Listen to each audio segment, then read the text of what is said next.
Party के जिला मंडल के लोग नहीं, प्रदेश के अध्यक्ष भी, हमारी पार्टी के बड़े बड़े नेता भी यहाँ पहुंचे हैं। लेकिन आज हम लोग यहाँ क्यों आए हैं? आज हमें आज से आना पड़ा है। अनल काशीराम साहब बहुत पहले बात कहा करते थे कि जिस समाज का राजकाज नहीं होता उनकी बहन बेटियों पे जुर्म जाति अन्याय अत्याचार होता है और उनके साथ मान सम्मान, उनके मान सम्मान से भी खिलवाड़ होता है, उनके साथ मारपीट भी होती है और उनके हक अधिकारों को लूटा भी जाता है। अलीगढ़ में, आगरा में, हाथरस में, कासगंज में, मथुरा में पिछले 4-5 महीने से अपराधों की बाढ़ आ गई है। चारों तरफ दलितों पे, पिछड़ों पे, मुसलमानों पे, जैनों पे, सिखों पे, बौद्धिस्टों पे हमले किए जा रहे हैं। उनके यहाँ जो समाज में ताकतवर लोग हैं उनको डराने का काम किया जा रहा है, उनको दबाने का काम किया जा रहा है। इसके पीछे सोचिए अपनी साजिश।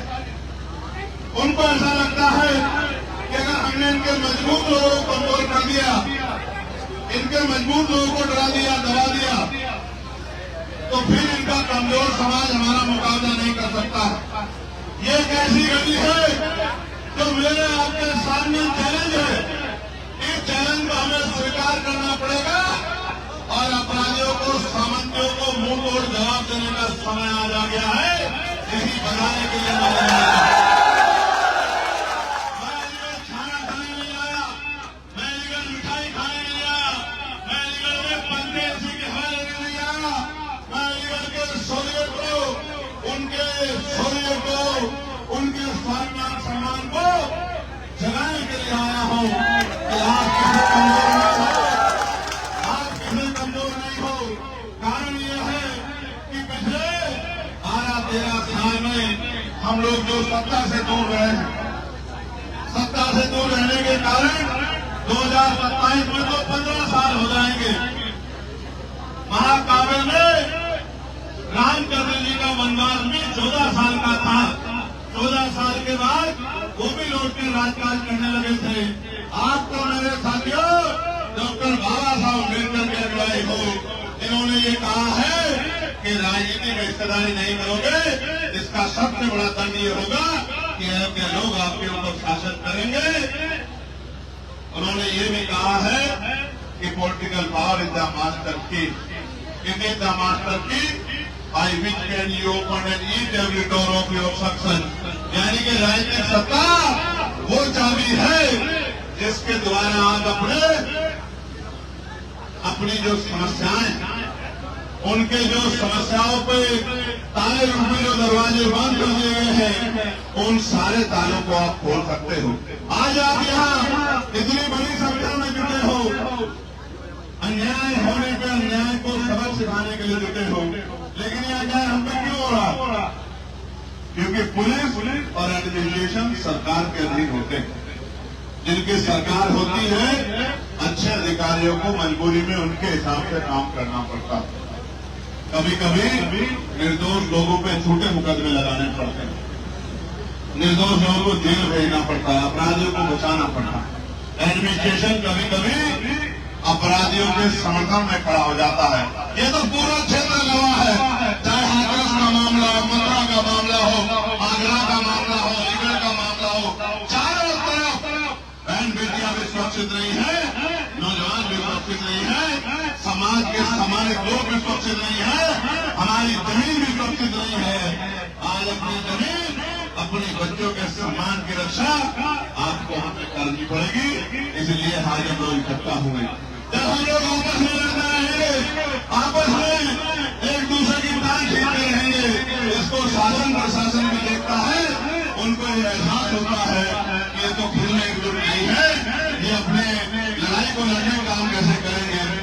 देखो प्यारे साथियों, वैसे तो मैं समाज के हर एक व्यक्ति से बहुत प्यार करता हूँ, लेकिन जो लोग मेरी बात को नहीं मानते उन पे मेरी नाराजगी भी इसका रूप में बड़ा सख्त रहता है। अक्सर आप देखते हैं कई बार मैं अपनी नाराजगी में पुलिस के भाइयों के साथ भी नाराज होता दिखाई देता।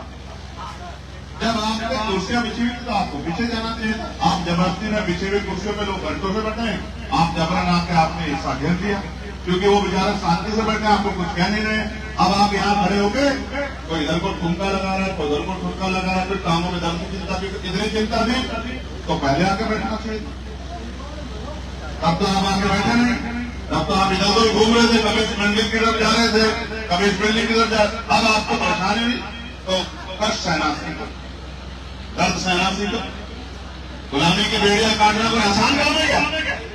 जब ये देश आजाद हुआ, इस देश को आजाद कराने वाले क्रांतिकारियों ने अपने खून से आजादी को, क्रांति की लड़ाई को लड़ा, अपने खून से उस मिट्टी को दान करके तब जाकर आजाद दिलाने का काम किया। आपको क्या लग रहा है? आजादी को थाली में सजा के लगा गया? क्यों भाई? दलित समाज के लोग आप राजकाज ले लो, पिछड़े वर्ग के लोग आप राजकाज ले लो, बहनों आप राजकाज ले लो, मजदूरों आप राजकाज ले लो, मुस्लिम समाज के लोग आप राजकाज, ऐसे में थोड़ा देता लड़ाई लड़नी पड़ती, संघर्ष करना पड़ता है, पसीना बहाना पड़ता है, जुल्म सहने पड़ते हैं, आरोप करने पड़ते हैं, अन्याय सहना पड़ता है और अन्याय के खिलाफ लड़ाई लड़नी पड़ती है। तब जाकर ये राजकाज आपका हिस्सा में आता है। दोनों का राजकाज कर रहे हैं, उनको मांगने मिला है, उन्होंने संघर्ष किया है, तब जाके उनको राजकाज मिला है।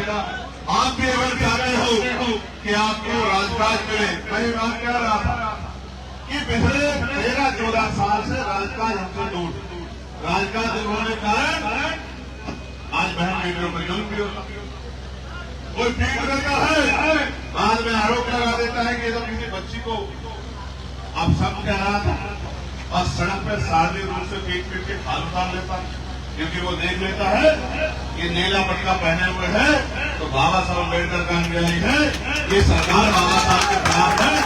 इसलिए अब मैं ऐसे नहीं कह रहा हूं कि सरकार बाबा साहब की विचारधारा के खिलाफ है। इस बार डॉक्टर बाबा साहब अम्बेडकर की जयंती पर लेकर के लोगों ईमानदार से बताओ, क्या किसी एक भी नए गांव में बाबा साहब अम्बेडकर की शोभा यात्रा निकालने की परमिशन मिली क्या आपको? क्यों आपके आदत है? इसका मतलब समझते हो, अगर बाबा साहब के बच्चों की सरकार होती तो हर गांव में बाबा साहब अम्बेडकर की जयंती धूमधाम से बनती और शोभा यात्रा निकलती। लेकिन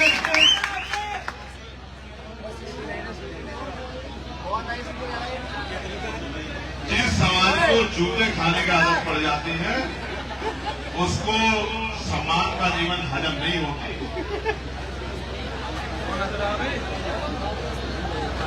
जो गुलाम समाज होता है वो गुलामी में भी खुश रहता है। मैं इसकी एक कहानी आपको जरूर सुनाऊंगा। एक बच्चे की एक हरकत में मुझे ये कहानी सुनाने के लिए मजबूर कर दिया। माने मंत्री जी, एक बार माननीय काशीराम साहब ऐसे ही एक रास्ते से गुजर रहे थे। जब गुजर रहे थे तो उनके साथी भी उनके साथ साथ चल रहे थे। उन्होंने कुछ आवाजों को सुनकर गड्ढे की तरफ झांक के देखा, जो दाएं तरफ बाईं तरफ में गड्ढा था। उस गड्ढे में 4-5 छोटे छोटे कुत्ते के पिल्ले लेटे हुए थे। उन्होंने गौर से देखा, देख के उनमें से एक बच्चे को उठाया, बाहर निकाला और फिर आगे बढ़ गए। बाकी लोगों ने देखा बच्चे तो कई सारे हैं, साहब ने एक को क्यों निकाला और वो भी आगे बढ़ गए। शाम के समय सब लोग ऐसे इकट्ठा हुए तो सवाल पैदा हुआ कि साहब एक बात पूछनी थी। तो साहब ने कहा बताओ कि साहब आज हमने ऐसा देखा कि आपने रास्ते में उस गड्ढे में से एक कुत्ते के बच्चे को निकाला। कुत्ते के बच्चे तो 4-5 थे, बाकी को आपने छोड़ दिया, ऐसा आपने क्यों किया? तो साहब ने कहा कि मैंने उस गड्ढे की तरफ झांक के देखा तो एक ही था जो उससे निकलने का प्रयास कर रहा था, बाकी 3-4 तो उसी गड्ढे में खुश थे। अगर मैं उनको निकाल भी देता तो वो खुद उसमें कूद जाते। ये एक था जिसको उसमें घुटन महसूस हो रही थी, ये उससे निकलने का प्रयास कर रहा था। मैंने ये देखा, गौर किया कि यही निकलना चाहता है, इसलिए मैंने उसका हाथ पकड़ के निकाल दिया। आगे कल कोई उनमें से निकलना चाहेगा तो कोई और काशीराम आके उनको उस गड्ढे से निकाल देगा। आज जो जाति सह के आप सीटी बजाते हो, नारा लगाते हो, मोबाइल में वीडियो बनाते हो, तो मैं क्यों ना मानूं कि भाई आप गुलामी बने रहना चाहते हो। जब आपको गुलामी में मजा आ रहा है, राजकाज आपके पास है नहीं, नीले पट्टियां आपने डांट लिए हैं, मोटरसाइकिल पर आप 2-2 दिन घूम रहे हो, गले में आपने जय भीम की तस्वीर डाल ली है, बाबा साहब की फोटो हाथ में ले ली है, आपको लगता है यही सब कुछ है, तो आपको किसी और चीज की जरूरत क्या है। जिसका आंखें नहीं होती वो आंख ढूंढता है, जो भूखा होता है वो भोजन ढूंढता है, जो प्यासा होता है वो पानी ढूंढता है, जो भूख नंगा होता है वो स्वाभिमान देने के लिए कपड़े ढूंढता है, जो बिना कुर्सी के होता है वो कुर्सी ढूंढता है। और ये मेरा गुलाम समाज कुछ भी नहीं ढूंढता, रोता है जब जुल्म होता है, रोता है, हाथ जोड़ता है, चंद्रशेखर भैया आ जाओ, हमें बचा लो, हमें न्याय दिला दो, हमारी रिपोर्ट लिखवा दो, रिपोर्ट लिख गई है गिरफ्तारी करवा दो, हमारे खिलाफ झूठा मुकदमा हो गया है, इस मुकदमे खारिज करा दो। और जब चंद्रशेखर आकर कहता है कि इस लापरवाही को छोड़ो, घर से निकलो, गांव गांव जाके काम करो, भाईचारा बनाओ, बूथ कमेटियां बनाओ, सेक्टर कमेटियां बनाओ, ताकत बनाओ, तो खैर ने मुझे 8000 वोट देके मुस्कुरा के दिखाते हैं कि हमने आपको 8000 वोट दे दिए। जब वोट तो देते हो भाजपा कांग्रेस दूसरी पार्टियों को, तो चंद्रशेखर आजाद के हाथ में क्या है कि जो तुम्हारी फांसी को छोड़ा देगा, जो तुम्हें रोजगार दे देगा, जो तुम्हारी महंगाई खत्म कर देगा, जो तुम्हें जो है अच्छे स्कूल कॉलेज बना के दे देगा। मेरे हाथ में क्या है? ताकत तो आप भाजपा को दे रहे हो, समाजवादी पार्टी को दे रहे हो, कांग्रेस पार्टी को दे रहे हो, गुलामी की चादर ओढ़ के बैठे हो, तो मैं तुम्हारी क्या मदद कर दूंगा। न मेरे हाथ में ट्रांसफर की तो ताकत है, न पोस्टिंग की ताकत है, न सस्पेंशन की ताकत है, न टर्मिनेशन की ताकत है। क्या है मेरे हाथ में? एक बार ये ताकत चंद्रशेखर आजाद समाज पार्टी भीम आर्मी को देके देखो, फिर बताना आपकी तरफ गरीबों की बहन बच्चों की तरफ में आंख उठाएगा कैसे। हिंदुस्तान के साथ लगाए हो, अगर सच में बाबा साहब से प्यार करते हो, तो ये 20 महीने बाबा साहब के सपनों को पूरा करने के लिए, राजकाज लाने के लिए संघर्ष करने में लगाओ। और मैं चैलेंज करके कहता हूँ, डंके की चोट पे जिस दिन राजकाज आएगा, जो सबसे बड़ा शांति होगा, वो सबसे बड़ी माया लेकर आपके लिए खड़ा हो जाएगा। जो सबसे बड़ा गुंडा होगा नाम का, वो सबसे बड़ा पोस्टर अपना लगवाएगा और ये कहेगा कि मैं आजाद समाज पार्टी का कार्यकर्ता हूँ, मुझे भी अपने चरणों में जगह दे दीजिए। ये बात होगी। अभी यहाँ मुस्लिम समाज के भाइयों को पीटने का काम किया, और कितना पीटा आपने देखा, किस आधार पर पीटा। उनके ऊपर आरोप लगा दिया कि ये जो यहाँ बैंड जो चीज है, यहाँ जो मीट जो है जिसको बंद किया गया है, ये उसको ले जाने का काम कर रहे थे। उनके पास पर्ची थी, उनके पास रिकॉर्ड था, पेड़ ने उनकी नहीं सुनी, पीट के हजमाना कर दिया, उनकी खाल खींच ली। आज मुस्लिम समाज के भाई भी पूरे उत्तर प्रदेश में आजाद समाज पार्टी काशीराम और आपके अपने भाई चंद्रशेखर आजाद की तरफ देख रहे हैं कि कोई तो हमारी आवाज उठाने वाला है, जो हमारे लड़ाई लड़ने का काम कर रहे हैं। पिछले वर्ग के लोगों में भी यही बेचैनी है कि जब नौकरी चली जाएगी, निजीकरण हो जाएगा, सरकारी नौकरी नहीं रहेगी, तो उनकी आवाज कौन उठाएगा। वो भी सिर्फ आंख बंद करके अब तक तो वोट देते आए, अब वो चंद्रशेखर आजाद समाज पार्टी की तरफ देख रहे हैं, चित्तौड़ साहब की तरफ देख रहे हैं, ये हमारे जिलाध्यक्ष की तरफ देख रहे हैं, ये हमारे माननीय मंत्री की तरफ देख रहे हैं, ये गुफरान भाई की तरफ देख रहे हैं, आप सब की तरफ देख रहे हैं। उनको मैं क्या भरोसा दिलाऊं कि भाई हमारे लोग तो अभी राजकाज खाते ही नहीं है। राजकाज कोई मांगने की चीज है कि राजकाज तो छीनना पड़ता नहीं पड़ता। 8 घंटे मेहनत करते हो, मजदूरी करते हो कि 2 टाइम की अच्छी रोटी मिल जाए, आत्मसम्मान का जीवन मिले, इसके लिए 2 घंटे क्षेत्र में निकल के काम नहीं करते। मेरे आने में मोटरसाइकिल दौड़ाते घूमते हो। असल अगर मुझसे प्यार करते हो तो मेरे जाने के बाद गांव निकल के लोगों को जोड़ने का काम करो, भाईचारा बनाने का काम करो, तब तो बात है, वरना फिर क्या बात है कि मैं आ गया तो मोटरसाइकिल लेके आ गया। मैं आपको फिर कहता हूँ, राज आएगा तो नौकरी मिलेगी, लोन मिलेगा, रोजगार मिलेगा, जमीन मिलेगी। जुल्म जाति अत्याचार देश छोड़ के भाग जाएगा। सरकार प्रदेश में बनेगी और अत्याचार देश छोड़ के भाग जाएगा, क्योंकि सबके कानों में खबर जाएगी कि अब जुल्म का करोगे तो चैन से नहीं बैठ पाओगे, जेल जाना पड़ेगा, सजा होगी, बहन बेटियों का सम्मान होगा, अच्छे स्कूल बनेंगे, अच्छे कॉलेज बनेंगे, अच्छी यूनिवर्सिटियां बनेंगी, एम्स बनेंगे, एयरपोर्ट बनेंगे, इंडस्ट्रियल एरिया रहेगा, गरीबों को घर मिलेंगे, सम्मान का जीवन मिलेगा, सब कुछ मिलेगा अगर राजकाज लाओगे। और नहीं लाओगे तो फिर कहीं और से गोली आके लगेगी, फिर क्या करोगे? आप बताओ, कोई आपके आवाज उठाने वाला है? तो भाई आप किसके भरोसे बैठे हो? तो मेरे भरोसे बैठने से काम नहीं चलेगा ना, मेरे साथ मिलकर संघर्ष करने से काम चलेगा। रोज एक घंटा निकलो। देखो सुनो नौजवानों, कोई कहेगा कि नौजवान जिम्मेदार नहीं, मैं नहीं मानूंगा, क्योंकि इस देश का इतिहास कहता है कि 19 साल के थे सरदार प्रताप सिंह सराभा, जिन्होंने देश की आजादी के लिए बलिदान दे दिया था, फांसी का फंदा चुन लिया। शहीद आजम सरदार भगत सिंह 23 साल के थे जब उन्होंने देश के लिए भूख हड़ताल के 50 दिन से ज्यादा और फिर हंसते हंसते फांसी का फंदा चुन लिया। सम्मान नहीं झुकने दिया। आप 20-20, 25-25, 30 साल के नौजवान, मेरी बात को गौर से सुनो। घर से निकलो, गांव में जाओ, गांव में जाके बाबा साहब के बारे में, आजाद समाज पार्टी के बारे में, हमारे संघर्षों के बारे में समाज को बताओ। समाज के अंदर विश्वास पैदा करो कि एक मौका आप हमें दो।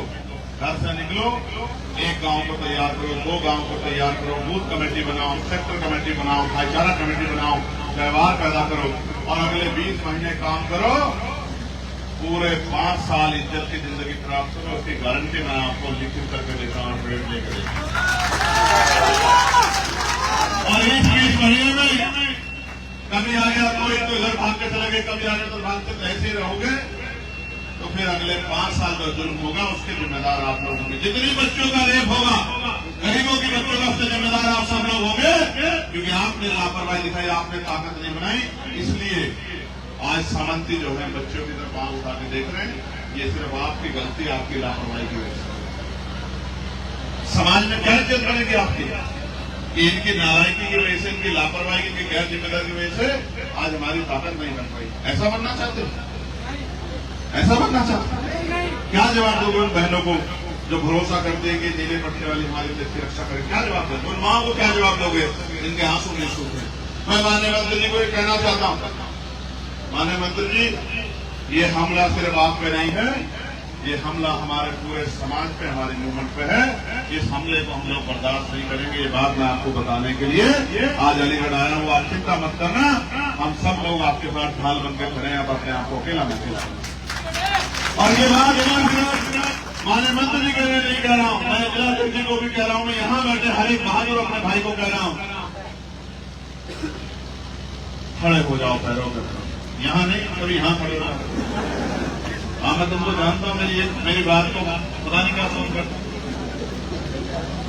क्रांति खून मांगती है, खून देने का जज्बा है या ये तो बताओ। तो मेहनत करो, मेहनत। घर से निकलो, लोगों को जोड़ने का काम करो, माँ बहनों को समझाने का काम करो, अपना निशान बताने का काम करो, बूथ कमेटियां बनाओ, सेक्टर कमेटियां बनाओ और चेहरा रंग से नहीं चमकेगा, कपड़ों से नहीं चमकेगा, काम से चमकेगा। हम समझते हो? देखो माननीय मुख्यमंत्री जी तो संत है, संत आश्रम में रहते थे। कहाँ रहते थे? आश्रम में। वहां एक पीठ है बहुत बड़ा, भगवा वस्त्र पहनते हैं। आपके तरफ एक तरफ पैंट शर्ट नहीं पहनते, भगवा वस्त्र पहनते हैं, पूजा पाठ करते हैं, सुबह से शाम तक लगे रहते हैं। उससे उनके हाथ में इतनी ताकत नहीं आई कि किसी को न्याय दिला सके। असल ताकत कहां से आई? जब उनको प्रदेश के लोगों ने मुख्यमंत्री बना दिया, तभी तो ताकत आई ना। अब आप बताओ कि पूजा पाठ करने से ताकत आएगी या लोकतंत्र में वोट की ताकत से सरकार बना के ताकत आएगी? आप बताओ। और सरकार बनती रहेगी भाजपा की और पार्टियों की, तो आपकी कैसे ताकत बनेगी? समझदार बन जाओ, मन पक्का करो, मन पक्का। ये तय करके निकलो कि आज मैं कम से कम 50 लोगों को जोड़े बगैर घर नहीं लौटूंगा। आज मैं 50 लोगों को अपनी बात को बता के समझा के अपने भाई के हाथों को मजबूत करने का काम करूंगा।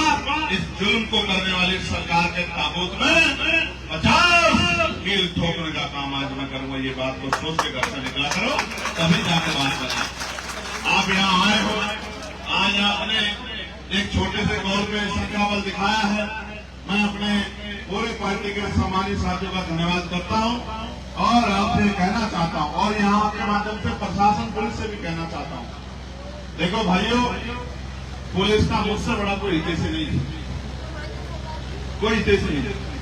मैंने पार्लियामेंट में जिस परेशानी को पुलिस के लोग रोज झेलते हैं, क्या बच्चा बीमार है, पत्नी बीमार है, बहन बीमार है, माँ बीमार है, पिता बीमार है, बहन की शादी है, भाई की शादी है, बच्चों की पढ़ाई का मामला है, छुट्टी नहीं मिलती। मैं अकेला आदमी हूं जिसने पार्लियामेंट में ये आवाज उठाने का काम किया कि इनको सप्ताह में एक दिन छुट्टी मिलनी चाहिए। ये मांग उठाने का काम पार्लियामेंट में आपके चंद्रशेखर आजाद ने किया। छुट्टी मिल गई, अब ड्यूटी लगी है वहां सोनभद्रा में, और रहने वाला आदमी मेरठ का, तो एक दिन तो आने में ही लग जाएगा। तो मैं ही अकेला ऐसा आदमी हूं जिसने पार्लियामेंट में लिखित में मांग उठाई। ये मांग देने का काम भी किया होम मिनिस्टर साहब को कि भाई पुलिस के भाई को बॉर्डर स्कीम का जो समस्या है, इसको बॉर्डर स्कीम को हटाओ, इनको इनके बराबर के जिलों में लाओ, जिससे ये अगर छुट्टी मिले तो अपने परिवार के बीच में जा सके। ये भी इंसान है, ठीक है। ये मांग भी मैंने उठाई। इनकी वेतन विसंगता दूर हो, ये मांग भी मैंने उठाई। इनको हाउस जो है आसपास ही मिले, अपने परिवार को रख सके, ये मांग भी मैंने उठाई। मगर कई बार मैं निराश होता हूं जब पुलिस के भाई इतना दबाव महसूस करते हैं कि निर्दोषों पे छोटे मुकदमे करते हैं। बड़ी तकलीफ मन होती है, इससे मेरी नाराजगी ये पुलिस से नहीं है, ये कुछ कम पुलिस कर्मियों की इस तरह की जो सोच हो या जिस दबाव में काम करते हैं उससे है। मैं पुलिस के भाइयों को कहना चाहता हूं, वो जोर दबाव से बाहर निकल के आपको, जब आप अशोक की लाट लगा के माथे पे अशोक चीन लगा के जब आप निकलते हो, हर एक गरीब कमजोर आदमी महसूस करता है कि अब मेरी रक्षा करने वाला आ गया है और हम उन पर जुड़ नहीं करे। भाइयों, आपकी परेशानियों को हल करने का काम ताकत बनने दीजिए। 2027 में आजाद समाज पार्टी करने का काम करेगी, आपको विश्वास है।